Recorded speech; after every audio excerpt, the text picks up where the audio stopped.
Okay, so Matthew Perry. For so many of us, he really just was Chandler Bing, right? That Yeah. sarcastic, witty friend on Friends, always there on screen. Absolutely a fixture.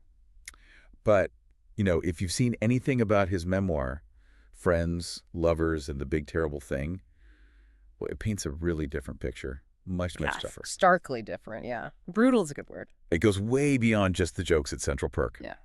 So today, we're going to really dig into this book. Mm-hmm.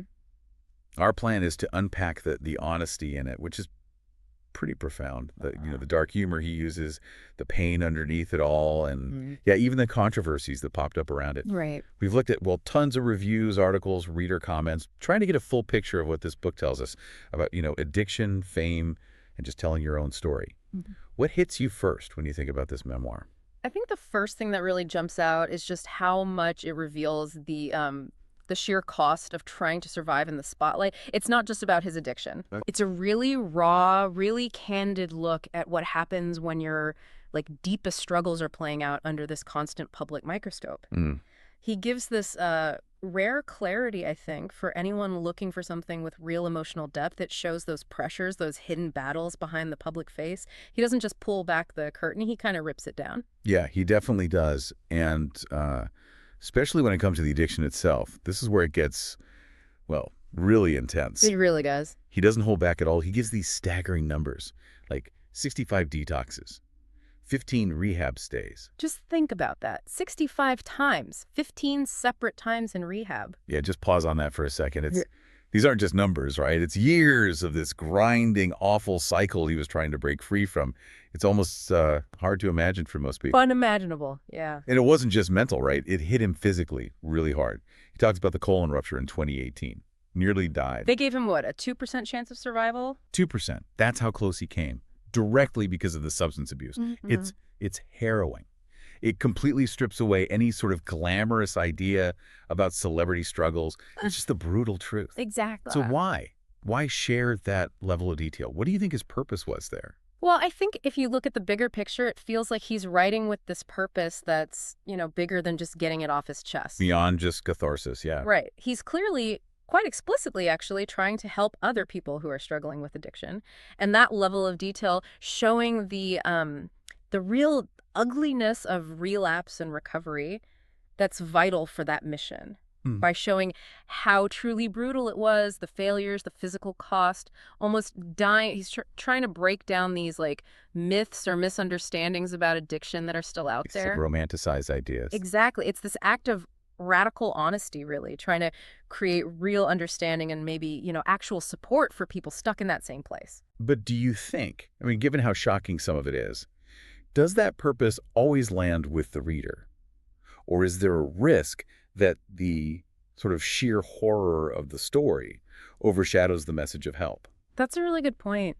It's a tricky balance, isn't it? Yeah. Because on one hand, the rawness makes you pay attention. It gives him credibility. Like, look, I've been to hell and back. Listen up. Right. I know what I'm talking about. Exactly. But on the other hand, yeah, for someone who maybe doesn't have a personal connection to addiction, the sheer weight of it, the constant relapsing, Yeah.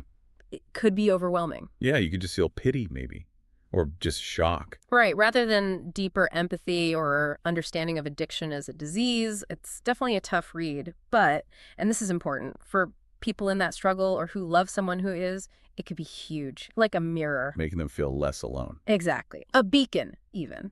Okay, so moving on slightly.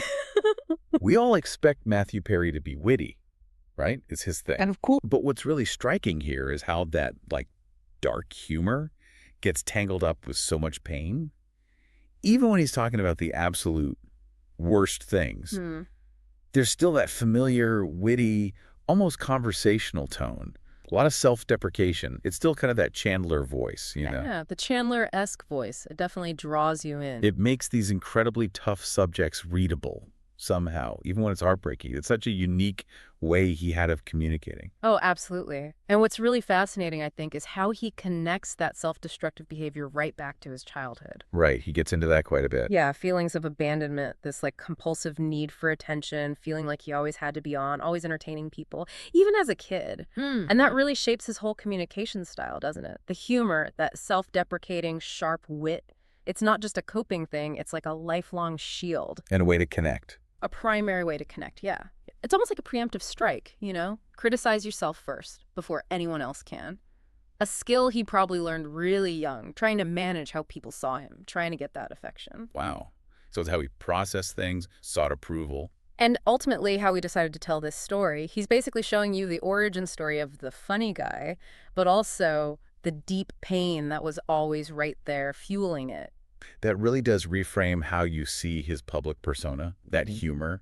It wasn't just a joke. It was like deep survival stuff. Yes, exactly. But okay, a book this honest, this raw, especially from someone that famous, it's going to get strong reactions, Oh, right? absolutely. Bound to. So let's talk about how it was received, because it wasn't simple. It definitely stirred things up. Pretty divisive, actually. Very much so. So on one side, you had critics praising the raw truthfulness, saying, okay, maybe it makes him seem unlikable sometimes, reveals some really difficult parts of his personality. Which it definitely does. But they saw that as a sign of authenticity. Like he wasn't trying to pretty it up or give us some sanitized version. They respected the courage to be that vulnerable. Yeah. Warts and all, as they say. But then you had what some call the tone-deaf moments. The Keanu Reeves comments. Yeah. Specifically asking why actors like River Phoenix and Heath Ledger died young, but Keanu Reeves was still around. That landed badly. Really badly. Huge backlash. Immediate backlash, yeah. From readers, other celebrities. And they actually removed it from later editions, right? They did after all the criticism. It felt like a real misstep for a lot of people, kind of undermined the empathy he'd been building. Definitely.